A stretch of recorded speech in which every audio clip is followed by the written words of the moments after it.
karaniwan.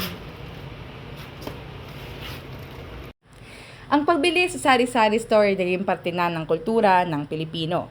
Madalas, kapag may kailangan sa bahay gaya ng sabon, shampoo, kape, at kung ano-ano pa, inuutusan si Bunso sa labas at pabibilhin sa tindahan.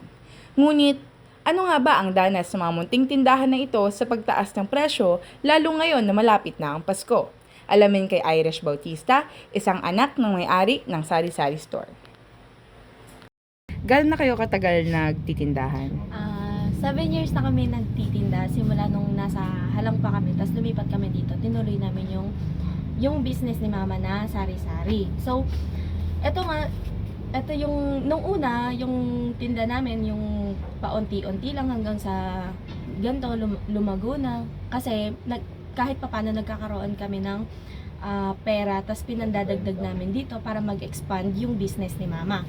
And then, so kung alam nyo nga ngayon, magpapasko na, syempre, tinatanong din ng mga tao kung ano yung kung nagmamahal ba yung mga bilihin. And syempre, ang nagmamahal po talaga sa mga bilihin ay yung mga alak, lalo na magpapasko na.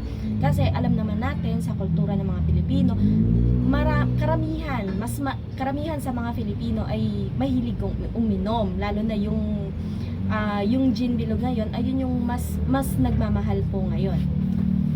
Bale, ito ba yung primary source ng family niyo of income? Hindi.